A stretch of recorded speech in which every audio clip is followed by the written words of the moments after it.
Efforts underway in Lahaina. And later in our second half, we'll discuss the restoration of salt beds at Kealia Salt Pond. Here to host our first discussion are Reese Dean and Ivalani Kiavekane. Thanks so much for joining us. Thank you. Thank you, thank you.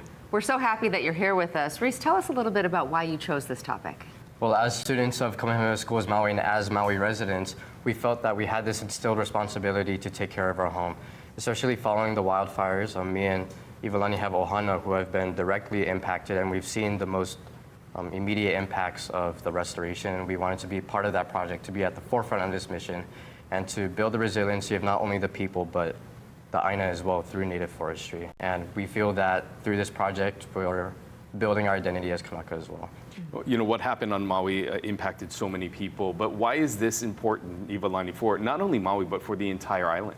Yeah, so restoring Lahaina isn't just about rebuilding. It's about keeping our culture and our community alive. And Lahaina had an important past in Hawaii's history, but it's super important to a lot of families and people here today. So how we restore it not only affects Maui itself, but all of the islands across Hawaii. So, you know, showing resilience after something so tragic is really powerful, but it's really inspiring to see how people can come together and support one another.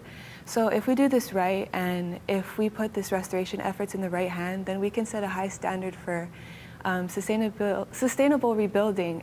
So yeah, it's a Maui issue in the end, but it's important to all of us as a lahui. Yeah, we are so excited. We know that you've done so much work on this, so looking forward to this discussion today. All right, Reese and Ivalani, take it away. Mahalo. Part of the community-led effort to restore Lahaina includes the planting of native trees and food crops on Kamehameha Schools lands in Ku'ia. Let's take a look at the work that started last November.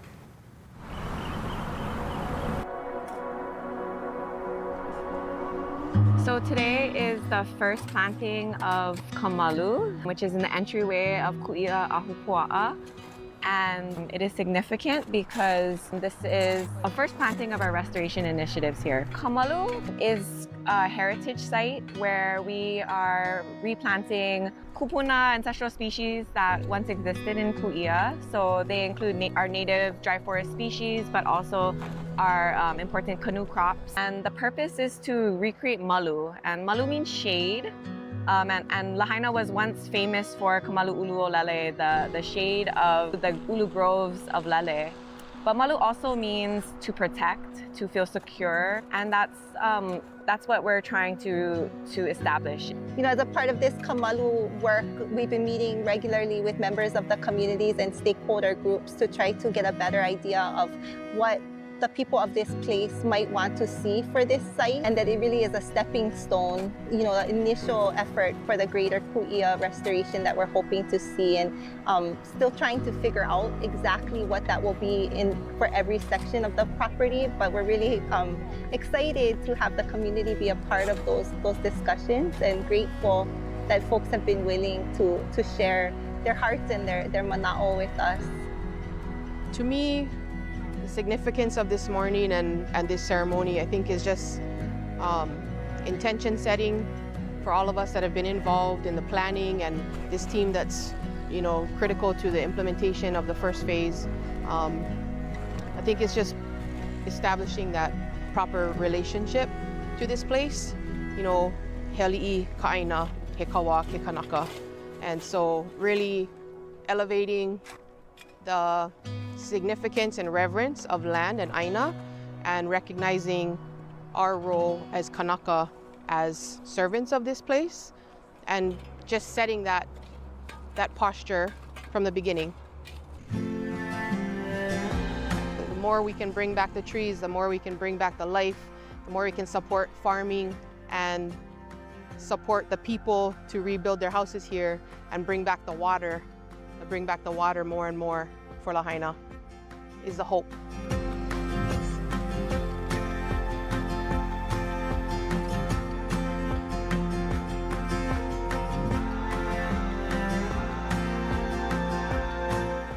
Really what this is a gift to the community. It's a sign of healing of this place, the start of healing. And this is our first step in getting us back to all the beautiful stories that we hear of our kupuna, about our wahi, about this place and other places around Hawaii. So this is really not solely about Kamalu. and kuia. This is a model that can be used for Hawaii. We have 3 guests joining us to share their mana'o on this topic. Please welcome Jason Jeremiah, Senior Director of Natural and Cultural Stewardship at Kamehameha Schools, Hokua'au Pellegrino, Director of Island Sustainability and Food Systems at Kamehameha Schools Maui. And finally, Kaipo Kekona, Manager of the Kuia Agricultural Education Center. Mahalo for joining us. Mahalo. To begin this talk story discussion, I'd like to ask you, Jason, what inspired you to center Aina stewardship and sustainability throughout your career? I really got started in college doing lo'i kalo restoration in Kailua, where I'm from, on Oahu. And we were restoring lo'i along Koinui Marsh, and it really inspired me to get into that field and focus on it. And always been interested in the history and culture of Hawaii, so was able to find a career that allowed me to do that. Mahalo for sharing that, Jason. It's clear that Aina stewardship and sustainability is something really important to you. Speaking of projects, Kaipo, can you tell me more about the Kuia Agricultural Education Center and your role there? Sure. KAEC kicked off in about 2016. It's a partnership with the Hawaii Farmers Union and Kamehameha Schools. It's an approach to develop our landscapes back into the agroforestry that it once was through the lens of our kanaka, our people. And we host educational curriculums there, and we do a broad span on different research of the food productions of Lahaina. And Kumu Hokua'au, I'd like to ask you, highlighting this entire restoration project, why is it so important to focus on restoring native plants like a'ali'i for Lahaina's ecosystem following the wildfires? Well, a'ali'i, like many of our native species, are an integral part of our native ecosystem, our watershed, and they promote transpiration. Mahalo Hokua'au. I also think that restoring native plants like a'ali'i is an important part of Lahaina's recovery. With Lahaina in mind, Jason, what makes the restoration efforts here important or significant with your statewide perspective? Yeah, for Kamehameha Schools, we do work statewide on Aina stewardship and restoration. In Lahaina, our lands are what we consider legacy lands. They're lands that have always been a part of our organization. They were passed down through the li'i to our founder, Princess Bernice Puahi Bishop. So we've always had these lands and had the responsibility to manage them. So it's really important to kind of bring back what our kupuna once saw in Lahaina. And we haven't seen that for many generations as it went through plantation, but we have an opportunity to really bring back what our kupuna once saw, how they viewed Lahaina. I'd like to highlight that perspective about seeing what our kupuna saw. Kumu Hokua'au, what is the cultural significance of the a'ali'i plant in Hawaiian traditions?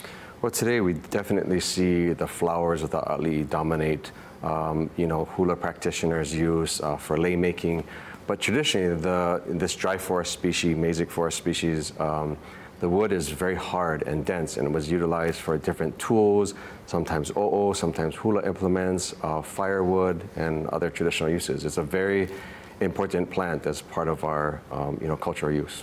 Yeah, mahalo Hokua'au. It's amazing how the a'ali'i plant holds cultural significance to the environment and our culture. I feel like the a'ali'i reminds us to be resilient within our community as well. But speaking of communities, Kaipo, how has the Lahaina community been involved in this restoration? And why is that important?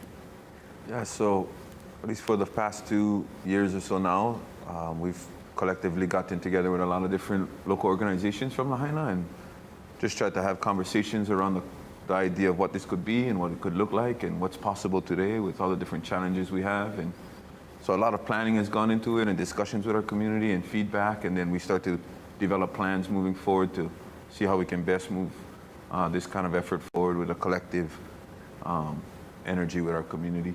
Yeah, it's really awesome to see a community come together to restore their own home, but I feel like a big part of that is getting the next generation involved as well. So, Hokua'au, why is it so crucial for Haumana to participate in the outplantation? Well, when we think of these particular species, actually any native species, we're looking, for future generation, connectedness, engagement. Our Haumana at Kamehameha Schools have been involved from seed collection to the propagation of these seeds, to transplanting them into the dibbles. And most recently, we outplanted some of the first a'ali'i and wili wili on our ku'i'a lands. So, getting our students involved in understanding not only their relationship, their pilina to aina, but to these particular native species, and the fact that these are going to be growing for a multitude of generations. The hope is that you folks as Haumana are learning about these things, but pass on that ike that we're trying to share with you folks. And we'd like to thank you, Kumahokua, for allowing me and Ivalani to come with you to the outplantation process and work in the greenhouse directly. And I'd like to ask you, Kaipo, how do you ensure that the plants will thrive once they're reintroduced into the area? That's going to be a learning experience for us all. Like I mentioned earlier, there's a lot of different challenges today that we haven't had to deal with when we look at our history and the models that we have to look at. And so as we go forward with it all, there's going to be different methods that we can explore and see how we can best suit and what fits the environment the best is what we'll be finding out in this work that we're going to be doing. And adding on to that, how do you stay grounded and inspired in the face of large-scale environmental challenges? I think it goes back to just being from Lahaina and seeing all of that when we went through, and now being a father. I was once being raised by the village, and now I am a part of the village. So when the village goes through hardship, the people get together and they support where and when we can and how we can. I feel it's awesome to hear how you stay grounded through everything, especially with such a big restoration effort. I feel like there could be many challenges through that process, but what have been some of the biggest challenges, Jason, post-wildfires, and how has your team handled them? Yeah, I mean, similar to what Kaipo was talking about, is really trying to understand our lands in Ku'i'a and kind of how it's changed over time. It's not what our kupuna once saw. We're now faced with this climate crisis, as well as just the change of the soil from plantation days. So we're trying to really kind of look at how are we going to be successful, and I think it's just being adaptive to our current environment. Some of the challenges, like Hokua'au mentioned, was about seed collection, making sure we have enough seed, making sure we have enough seedlings to outplant. It's a larger issue statewide. It's not just a Maui or Lahaina issue, but all restoration projects are facing those challenges of having enough source to then go propagate and put back into the aina. Before we continue our discussion, let's take a look at another video about how students from our campus are contributing to the work in Ku'i'a alongside the community. Timing is really critical in the work that we're doing here to ensure that these a'ali'i plants are at the height that we want them to be, so that they will be most beneficial for that outplanting process, but also to ensure that they will grow in the space that they will be planted in without any irrigation. Utilizing the ever-resilient a'ali'i shrub and the native wili wili, KS alongside Ku'i'a Agricultural Education Center embarked on a journey toward revitalizing Lahaina, utilizing flora that could once be found throughout the land. Our Lahaina seeds that we have now sowed, also about 3,000 or so a'ali'i will be going out, working with our students and our community partners to be outplanted in the winter months. Although the work is very tedious, the work is very meticulous, this has to be done in consortium with our Haumana. Every single seed that has been sowed here, our Haumana have had a hand in every step of the way. We're now in the phase of transplanting the seeds from the flats now into 6 and 9 inch dibbles to grow them out so that they're ready. The a'ali'i is known for its resilience against the natural elements, making it one of our strongest native plants. It's that same strength of the a'ali'i that also emphasizes an important message. Alone we can do so little, but together we can do so much more. In an environment where there's no protection and there's nobody else around you, you can still grow, but it's difficult. And so when I share with my students, like, imagine yourself as this a'ali'i. If you have your companions around you, you have others around you to support you, and you can grow up nice and strong. So Why not do things together collaboratively and make things a lot easier for everybody than do it on your own? We got hundreds of a'ali'i going in together, right? Rather than just one. Just understanding that this is a community we're building, it's a community that we're providing for, and so we should put communities into the ground as well. This effort has done a lot to teach everyone involved, but most importantly of all, it showed our haumana how they can support others within their community. It's been a great pleasure because me personally, I'm not from Lahaina, so being able to contribute something and to feel more connected to the land is definitely something that I am very proud of. And after really today, I'm gonna feel very accomplished knowing that I helped to not only restore the land, but to contribute to the revitalization of our culture and to be able to plant native species. It's important to grow more of these a'ali'i and all of these other native plants in general because they are an intrinsic part of our culture as Hawaiians. We are extremely tied to our places and to all of the living things that occupy those places. We need to malama those places, just like our ancestors did. The future of Maui, and especially Lahaina, depends on all of our efforts. With every step and every seed planted, our lahui becomes that much closer to lasting change. But it all starts with us. This is Kai Kukahiko from Kamehameha Schools Maui. After seeing that video, what are your thoughts on the work that we've been doing? Kumuhokuao? Well, I think this is just the beginning, right? You know, this year we've worked on propagating a little over 3,000 a'ali'i and a couple hundred wili wili. This is a multi-year project, multi-generational project. You know, you think 3,000 of native a'ali'i are a lot, but when you look at the overall ecosystem restoration plan that we're working on, it's a very small percentage. So this is something that we're going to be working on, you know, with kindergartners as they work their way on up to seniors. It's an important part to be engaged in the aina and to be engaged in this particular space and helping Lahaina. It really is such a thorough and continuous project, and I want to know from Jason, what is the long-term vision for this restoration project? Yeah, whenever you're tackling a restoration project, you often got to think long-term because we're not going to be able to achieve everything that we want to in a few years. It's going to be like Hokuao mentioned, a generational approach to restoration. We have about 1,000 acres in Ku'ia that we're targeting for restoration. And we really envision a dry forest. We envision agroforestry as well, so maybe some of our native food crops as well in that restoration.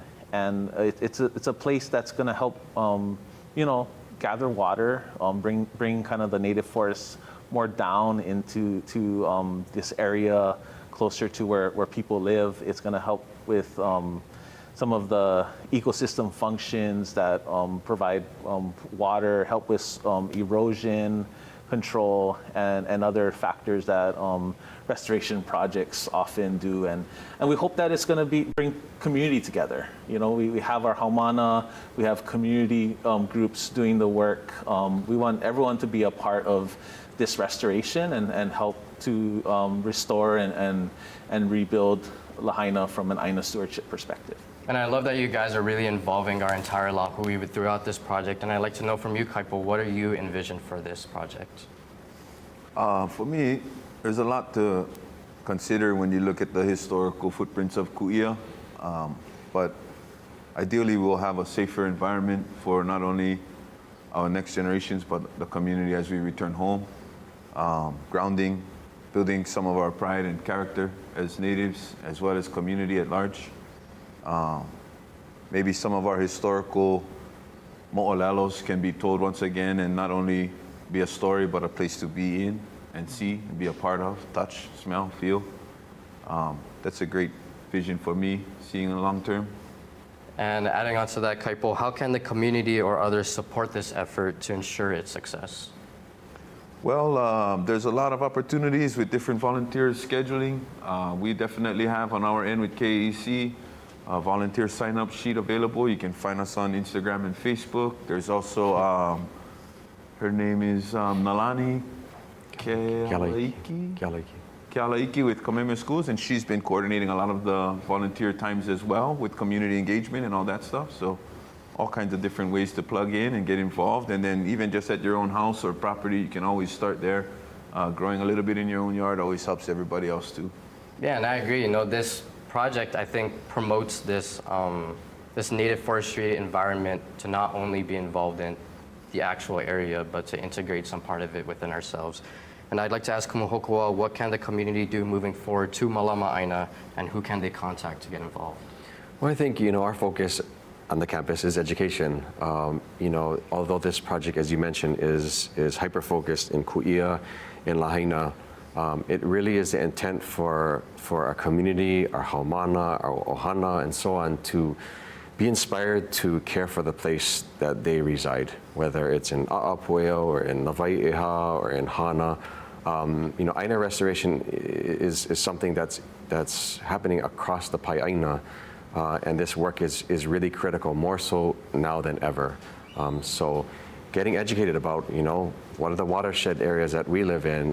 Where does our water come from? How does this affect us? Is there a native forest in our area? If it isn't, why isn't it there? Start asking questions and promoting that, that inquiry-based learning. I think that's really important for us to move forward, as a collective to restoring our native landscapes. Yeah, mahalo Kumuhokua. I love to hear how the community can step up to Malama Aina, but I feel like to Malama Aina, we also have to understand why these native plants matter. So Jason, since April is Native Hawaiian Plant Month, can you share why the plants like a'ali'i are important to our culture and also our environment? Yeah, so I think native plants are a part of us, especially as Native Hawaiians. They're part of this shared genealogy of plants coming to Hawaii, just like we came to Hawaii and we were kind of shaped and molded by Hawaii. And so we share this shared genealogy, and that's why it's why we kind of hold it so important to us and our culture. And so plants like a'ali'i, they're in our mo'olelo. They help kind of tell us kind of maybe even how we act and be resilient in the face of challenges. So I think, it's embedded into our culture, our identity as Native Hawaiians. So it kind of gives us this kind of call to action to care for them and be a part of them and touch and feel them and put them into the ground and care for them for their long-term survival. And I understand that there is this interconnectedness between us as people and to the plants. And I'd like to know a little more about the connection between the plants themselves.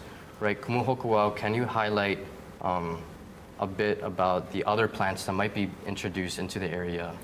Yeah, so we're starting off with a'ali'i because those are like the troopers. They go out there, they're very resilient. They provide a lot of leaf litter, which provides mulch for the ground to help, sustain the water that's, coming down, prevents erosion. But there's a plethora of other native species, that we've been collecting, everything from ulei to our native iliahi and sandalwood that's also found out there in Ku'ia, koa, ma'o, wili wili, of course.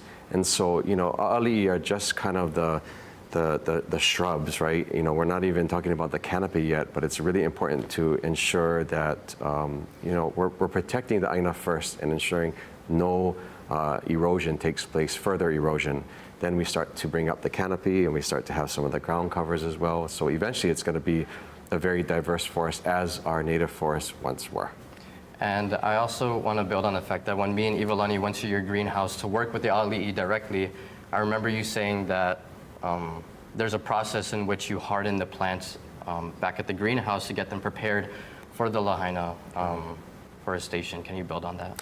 Yeah, well, hardening is, right now they're in a closed system. They're getting irrigation, at 8 o'clock and 4 o'clock. So they're really babied, at Hale'uliulimau in our native nursery.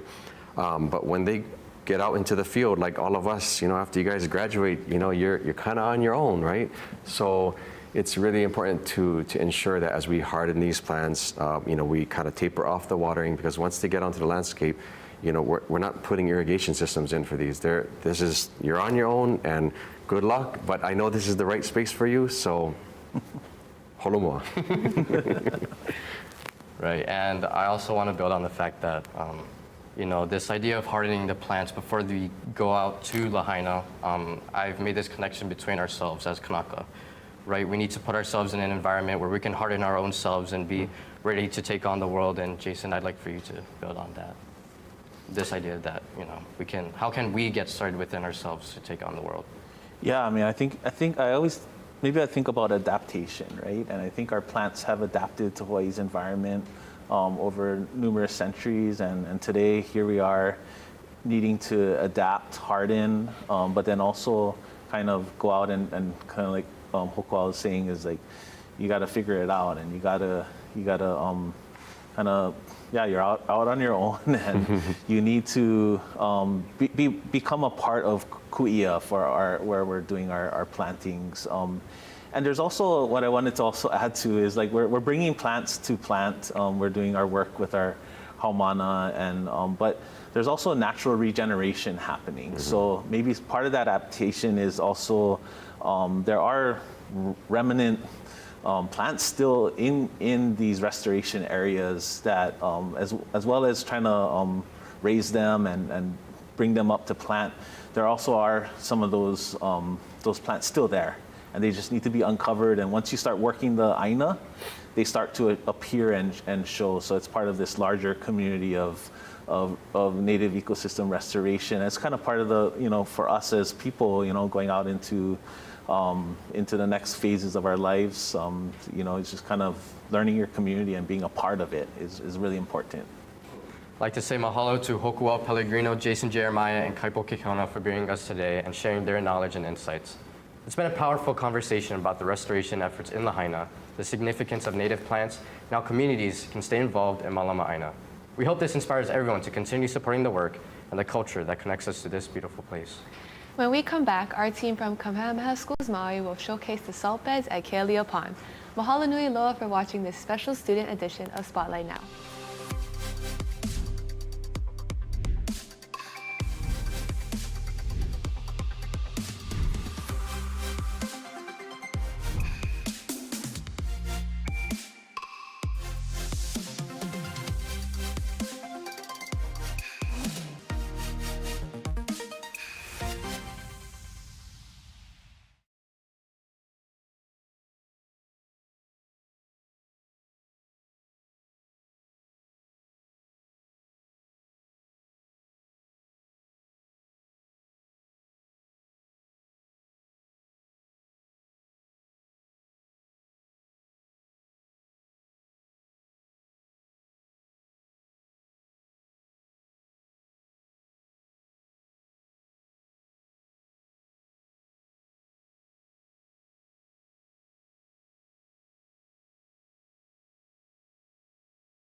Aloha and welcome back to this special edition of Spotlight Now, hosted by students from Kamehameha Schools Maui campus. We have two new student hosts for our next topic. Joining us now is Imai Kalani Kramer as well as Haven De Silva. Thanks for joining us, guys. Mahalo for having us. Imai Kalani, let's start off with you. In the first half, we talked about the revitalization efforts currently underway in Lahaina. What did you take away from that conversation? Yeah, well, Lahaina is an extremely important place to Hawaii, and it's important that our community comes together to restore what was lost. And it makes me very hopeful and inspired that there are Haumana like Reese and Iwalani who are taking charge to help bring that back. Yeah, we learned so much in that last segment. In this next segment, Haven, you're going to take us to the salt beds at Kealia Pond. Tell us what makes that place so special.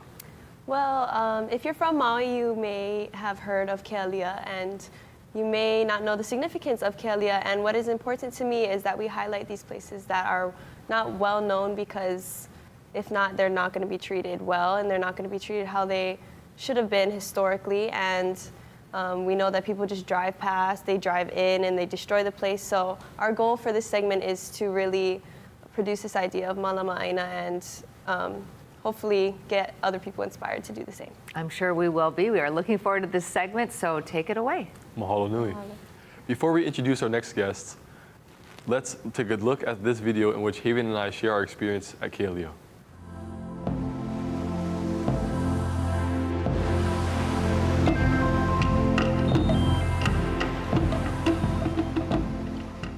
We learned the history about Kealia from Kumukui and Kumu'iko. Kealia Pond, once a military firing range, is now a place of renewal. Located on Maui's south shore, it is being transformed into a cultural and ecological sanctuary where restoration efforts bridge the past with the future.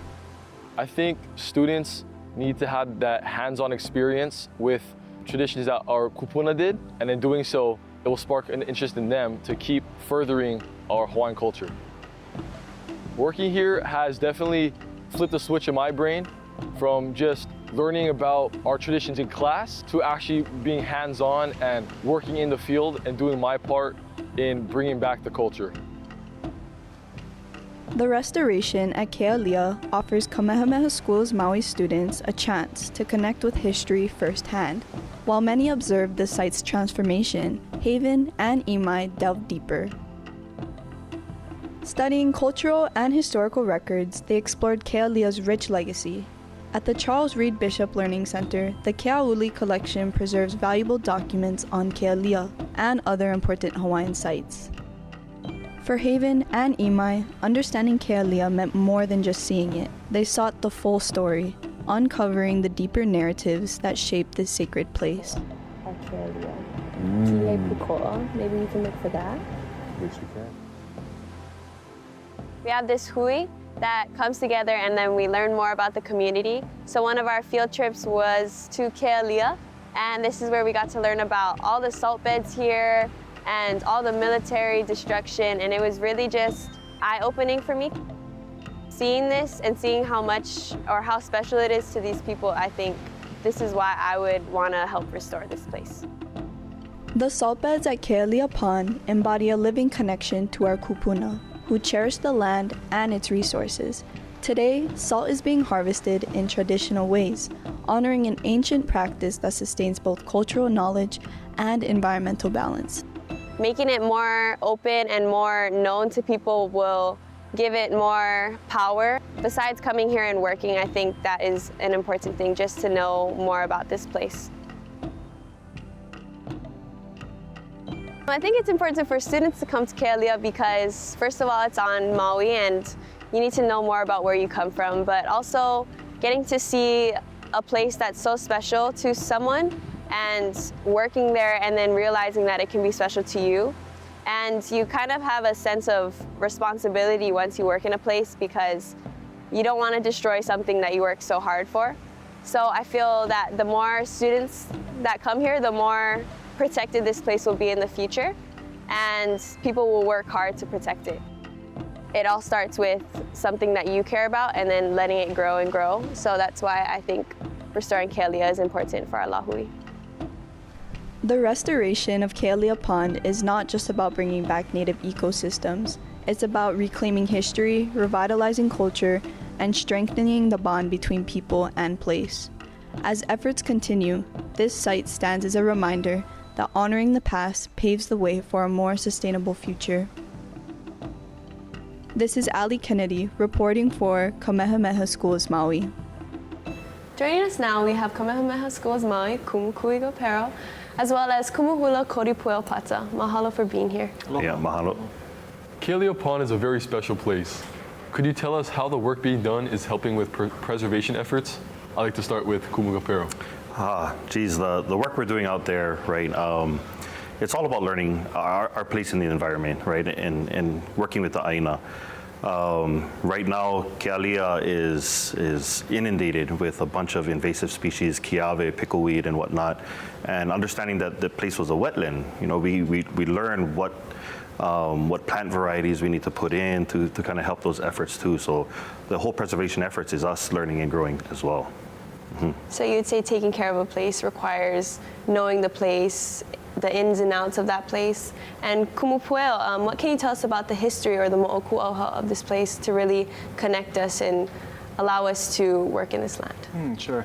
So part of the mo'oku'oha of that particular region was told to me by a late kupuna of Maui, Auntie Diane Napua Amadeo. She told us about how Pele first lived at Pu'ulaina in Lahaina.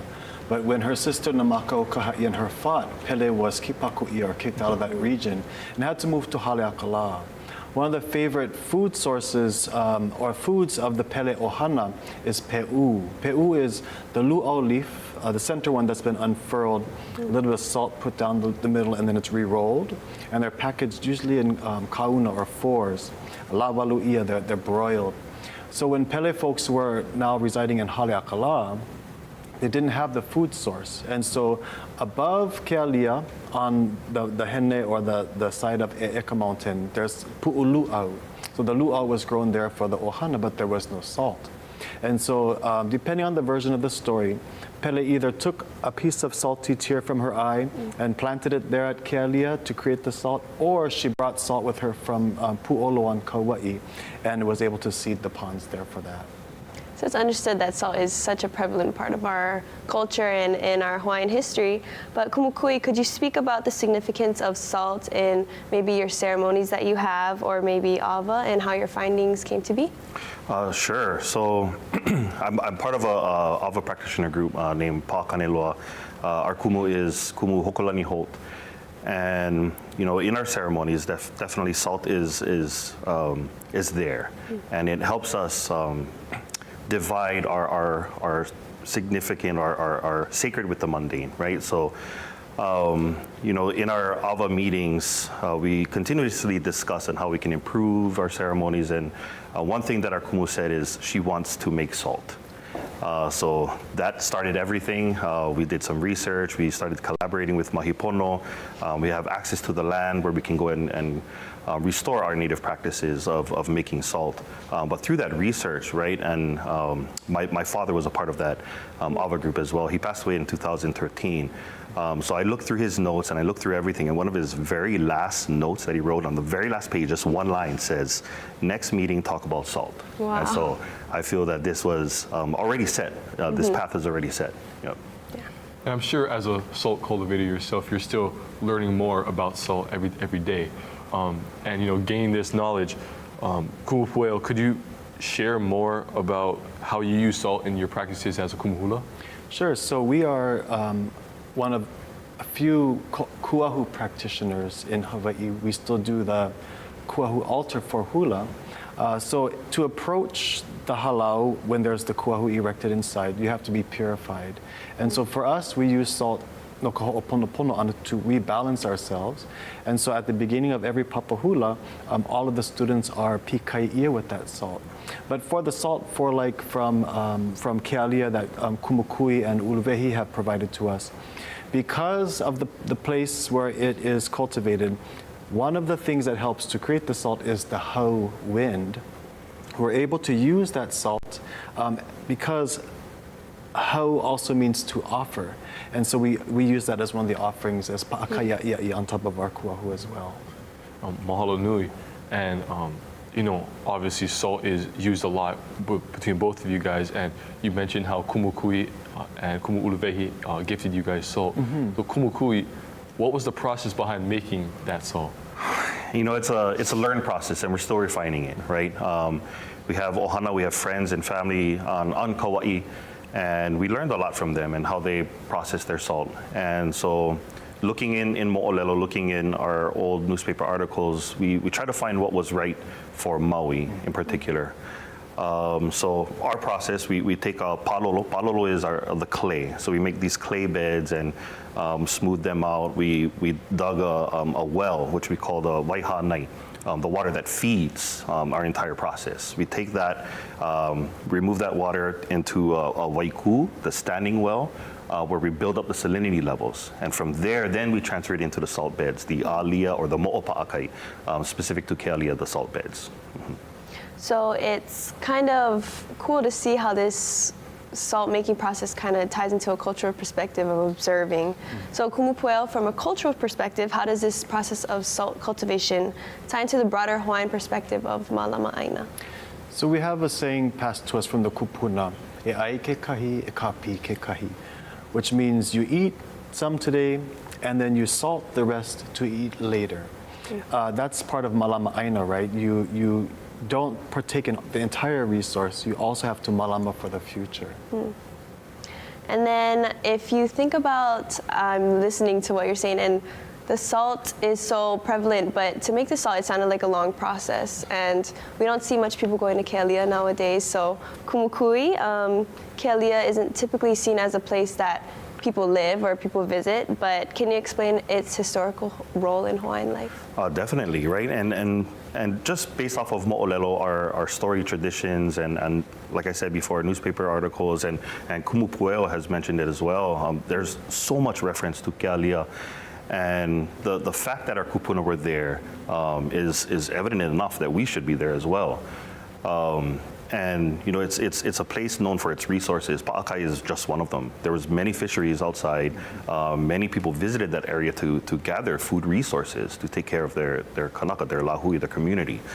And it's sad to say that today that appreciation doesn't really exist among the majority of our community.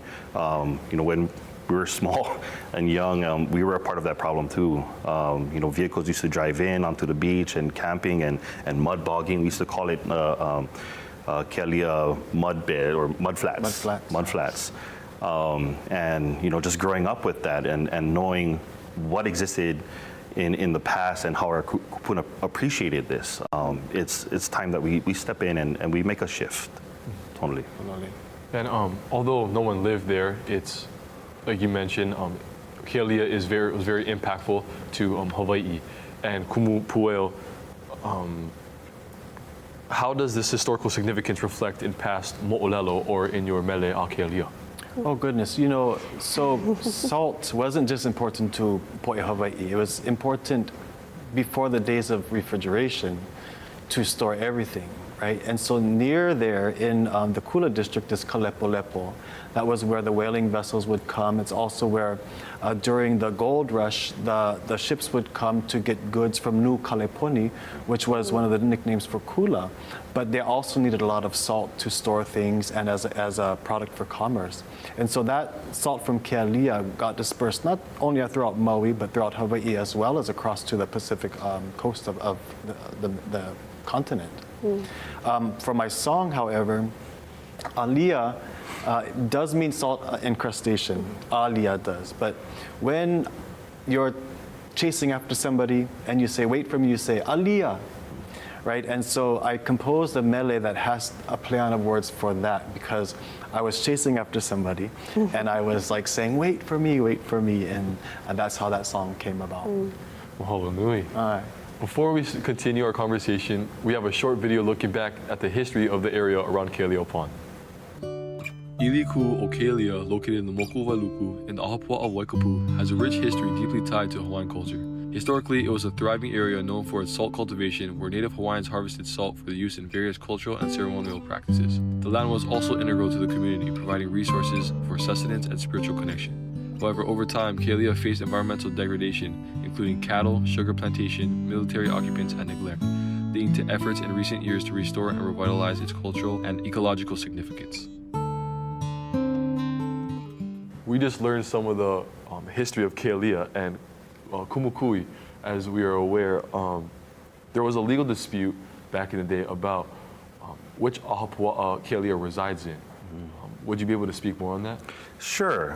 Just from what I know, reading newspapers and just doing a little research, 1897 in the Star Pacific, Star Advertiser, something like that, there was a legal dispute between access to these resources, really just about accessing the kai, the ocean side, between Pulehunui and Waikapu. And just reading this article, there's various kama'aina, claiming that this has always been as such, and we've always been able to come here.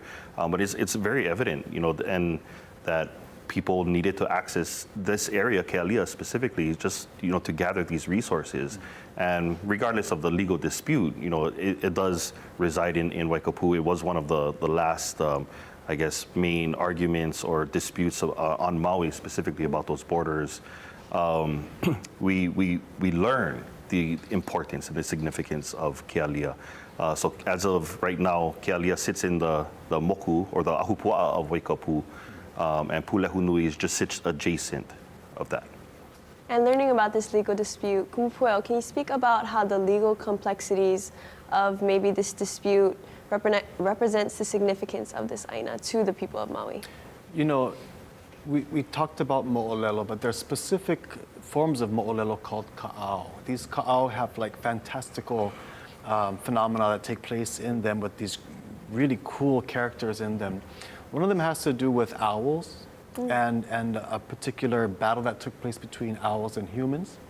And I'm not just mentioning this because my name is Pu'o, but one of the allusions in that is the dispute between the Kula district, in which Pulehunui is found, as well as the ahupua'a in the Wailuku moku, which includes Waikapu. And so this type of dispute took place a long time ago, and we see it in our ka'au history, in the mo'aukala type of history, as well as even in the Nupepa type of histories that we have. And I feel that if you guys can see the importance in the history, maybe we can see the importance now. So Kumukui, why is it so important to protect places like Kealia or vital places in Hawaii? If not us, then who, right? It's as simple as that. And like I mentioned earlier, it was important to our kupuna. And if it's important to our kupuna, it should be important to us as well. And so, taking care of these places, not just Kealia, but all of our aina, our resources, they produce something. So everybody should be out there taking care of our aina because it does provide something, whether it be a specific product or a place for healing, internally as well. Bottom line is we need to have a better relationship with aina as kanaka. And like you said, Kumukui, our kupuna had that mindset, if not us, then who? And Kumupueo, how do the stories of Kealia inspire a sense of responsibility to protect such places for future generations? To me, Kealia has been kind of polluted for generations, right? Klaus Spreckels, when he diverted the Waikapu stream into it, in years later, things like chemical pesticides or fertilizers washed into this place. You have the diesel power plant that's right there that has forms of pollution to it. You have mud bogging that could have rubber product in there or petroleum-based product in there. But if we're going to access this place for salt that we ingest, the kupuna have a saying, "Hana kapulu kalima, ai kapulu kawaha." If your hand is dirty when you're making the food, then you're going to eat filth. And so if we make dirty the place where we're getting our food from, that's what's getting ingested into our body. So this restoration project has those types of implications, in my opinion. And it sounds like restoration is super important to the both of you, as it should be to everyone. But some people might be confused on how to start or where to go or what places to visit. So maybe one of you, maybe Kumukui, how can people be more hands-on? Maybe not in just Kealia, but all over Hawaii. Wow, that's a tricky question, right? Where to start? And just driving around and looking at these places and even beaches, just going to the beach is a place that we all enjoy going. Simple thing we can do is pick up trash, right? And just take care of the places that we go to frequently. And further down the line, it'll help us clean up those places and take care of those places that we don't access as well. Yeah, so simple starting is just starting. Yeah. And I'm sure starting and cleaning up these places that we don't know of or go to as often will help us to learn more about these places. And speaking on like knowing about places or learning about places, Kumupueo, can you share your personal connection to Kealia? Kealia was a place that we always passed through. When I was young, all the high school students in Kihei had to go to school at Baldwin. And so our return route was through Kealia. It was just a place where we passed. It was a beach that we frequented a lot. There were some forms of limu that we would collect there. But more and more as time progressed, we don't necessarily have access to those things anymore. In 2005, for the Halawa'ola conference, the World Hula Conference, that was where I taught my mele a Kealia.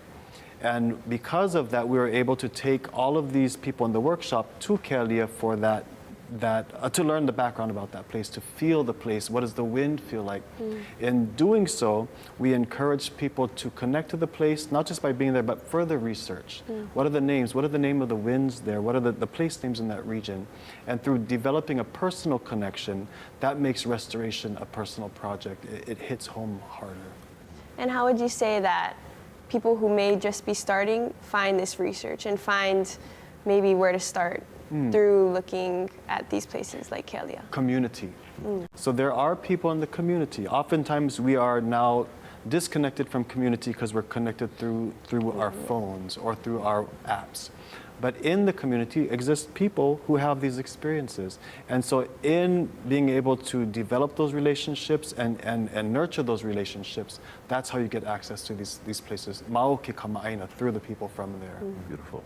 Kumukui, you gave us a lot of important information.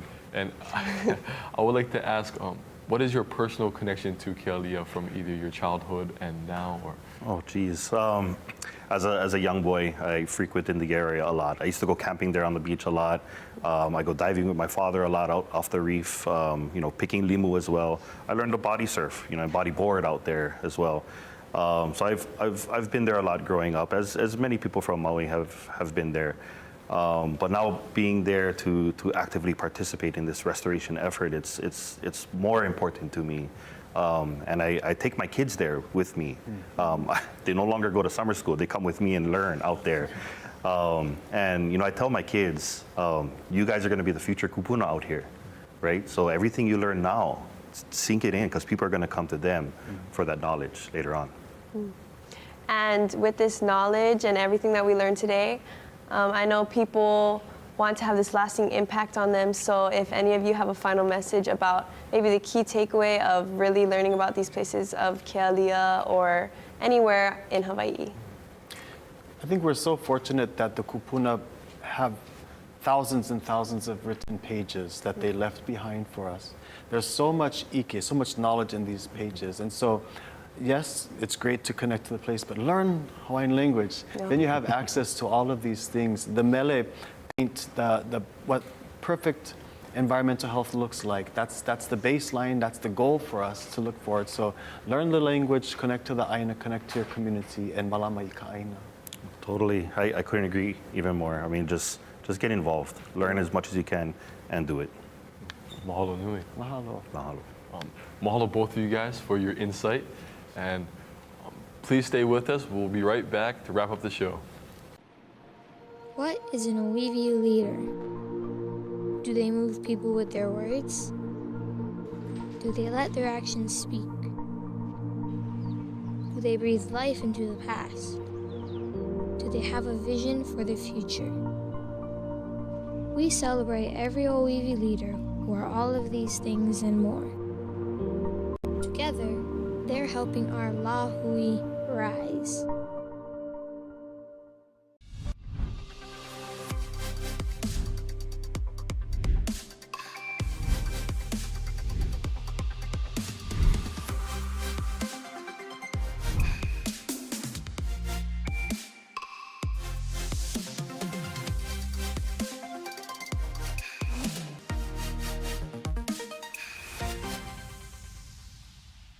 Well, great job, everyone. What a great discussion. We learned so much today. Yeah, Reese and Ivalani, we just finished that discussion about Kealia Pond. What did you take away from that conversation, Reese?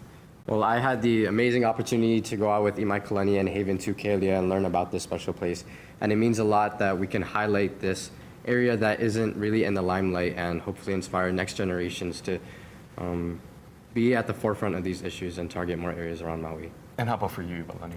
I used to grow up at Kealia, so I have a connection and I do care about the place myself. So I'm just really proud for Imai and Haven to be able to care for this place as well.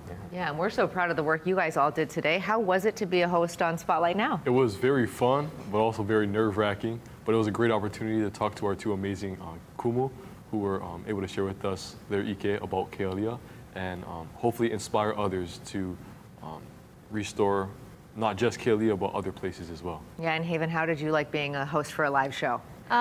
Just to reiterate what he said, it was fun and nerve-wracking, but it was also a great opportunity to grow as students, grow as people, and grow our community and their ike about different places that are not as well known. And now that people know about Kealia, maybe they can shed light on the importance of that place. You know, we've been doing the show for a little bit with these students, and I got to say, you guys are very impressive. We're always so impressed by the work that the students of Kamehameha Schools continue to do. So, mahalo for joining us. Mahalo. And thank you, of course, to all the students and the kumu at Kamehameha Schools Maui campus that contributed so much to this program. Thank you all at home for watching. Until next time, aloha. Aloha.